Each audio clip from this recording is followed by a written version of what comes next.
Unfortunate news. When I spoke to the doctors, they told me, well, all the organs have pretty much shut down.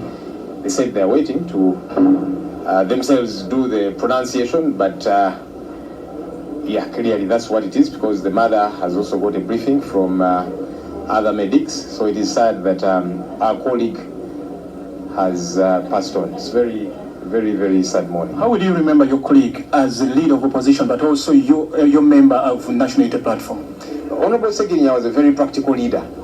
Very, very practical. You know, sometimes we imagine leadership is about speaking too much English, wearing nice suits, and so on. That wasn't Honorable Segirinya. He was very practical. He would go to the ground, connect with the people, and that's the kind of leader that he was. He was a grounded leader, a community leader. So we are very much the ICD court here issued the criminal summons for Segirinya to appear before court when he was actually grounded here in the hospital. How insensitive can our justice system be? How insensitive can our leaders here be? We ask them, please, you people, do you know the situation the gentleman is going through, the order is going through, to just insist that please let him come and attend the trial? So their focus was about pushing him to the hilt, pushing him to the wall. Now he's finished. As a person who worked with the late now, when he was a councillor, Lord Councillor, but also as a member of parliament in the opposition, how would you remember the late Mohamed Segirinya? Segirinya has been a real hustler. If you want the true definition of the word hustler, then it is Segirinya Mohammed. Throughout his life, from childhood, as a councillor, as a member of parliament, and in all his daily life, he's just been hustling. That is one thing. Two, he loved his country and he's been a fighter. If you're talking about a foot soldier, Segirinya was a real foot soldier. He would move from one place to another in search for justice, not for himself, but for Ugandans across board, and also in search for democracy, good governance, and the rule of law. He gave it his all. He put up a solid fight. He spared no iota or atom of his strength in the fight for rule of law, constitutionalism, and good governance to liberate this country. And above all, he's a person he was very, very compassionate with the marginalized, with the people in need. He's one person who loved humanity. He had empathy for whoever was in need of support, and he was always there to assist those marginalized people. Yeah. Nga bw'osobola okukitegeerako amawulire agaliwo gannaku ag'okuba nti nno omubaka Muhammad Segirinya ow'Ekawempe finally amaze n'ava mu bulamu bw'ensi eno. We bukeeredde maama we ye yasoose okubreakinga amawulire nti omubaka afudde, nga kigambibwa nti yasoose kufa bwongo oba brain ne organs ezimu. Wabula amawulire ge tuzzeeko okufuna nga galaga nti akyali mulamu, ali ku byuma byebigezaako okupampinga okukuuma obulamu okulabika nti akyasobola okubeera nga agenda mu maaso n'okubeera nga abeera ku nsi. Naye tewannaba nakuwera ssaawa ziwera 2 tumaze ne tufuna amawulire amalala ageesigika, era kino kiviiridde ddala ku ddwaliro.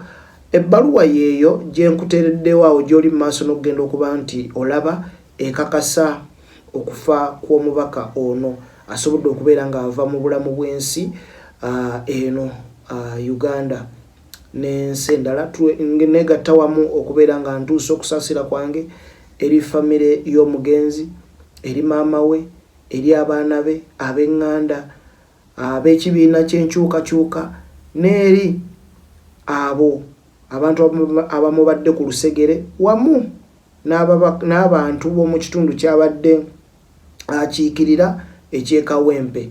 Omubaka Segirinya abadde mu palamenti ng'ayiseemu ekisanja kye ekisookedde ddala, wabula teyabandaalayo bbanga ddene. Yakwatibwa ku misango egyali gigambibwa nti y'omu ku baali basapootinga ab'ebijambiya abaali batta abantu e Masaka. Wano teyakwatibwa yekka, yakwatibwa n'omubaka Alan Sewanyana, ono nno ng'akiikirira abantu abe Makindye.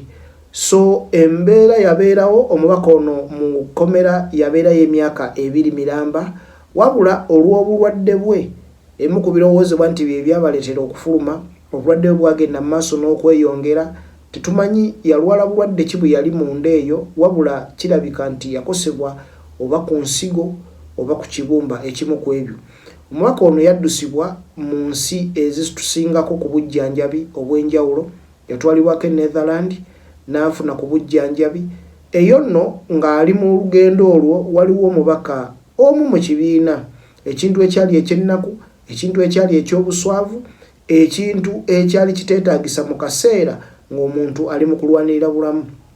Omubaka si mubaka wabula mmemba mu kibiina kya NUP eyavaayo n'agamba nti nno omubaka ono yali yeekoza si mulwadde.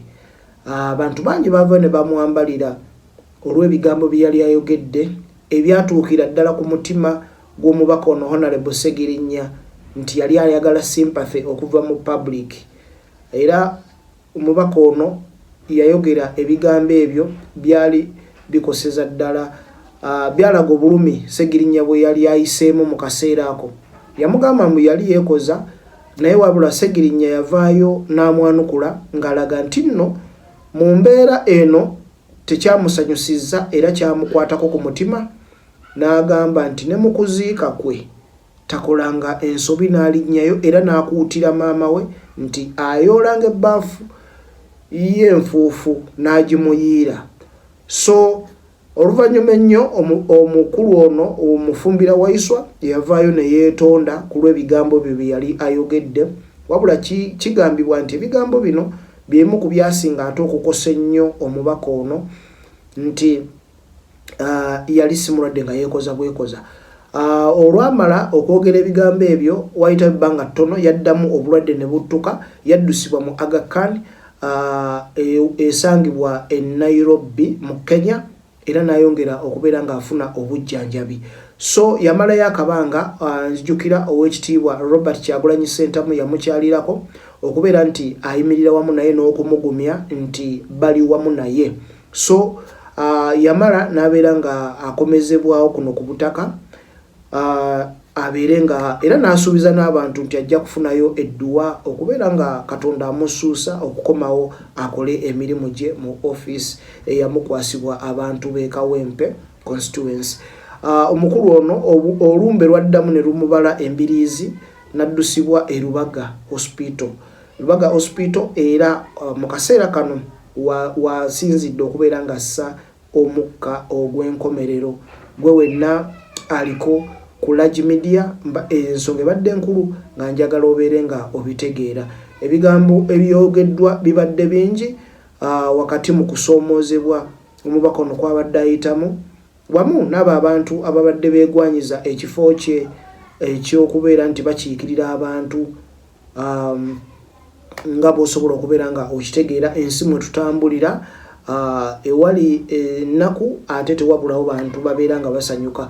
Naye ntuusa okusaasira kwange eri famire ey'omugenzi eri ababaka banne ab'omu kibiina kyavaamu ekya NUP eri famire ye maama we baganda be abaana be ab'enganda n'abantu abamwetoolodde abamubeereddewo mu kaseera kano ak'okusoomoozebwa wamu n'abantu babadde akiikirira ab'e Kawempe nkimanyi nabo ekintu kino kibakubye wala nnyo ne tusaba Katonda buli muntu waali amugumye.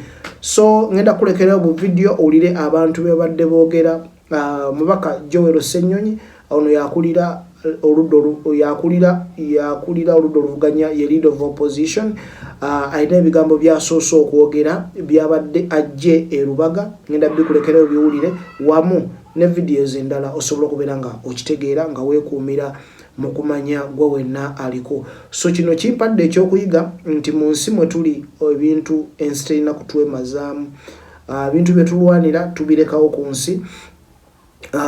Naye Mukama asaasire omubaka ono alwanye n'obulwadde paka ku ddakiika esembayo.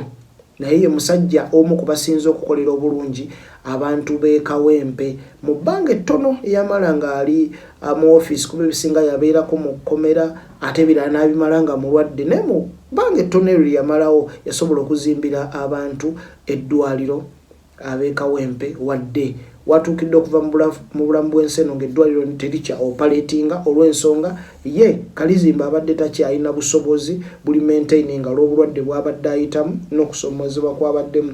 So n'olw'ensonga eyo naye nga kinamujjukirwako nti abadde musajja mukozi, abadde musajja ayagala ensi ye.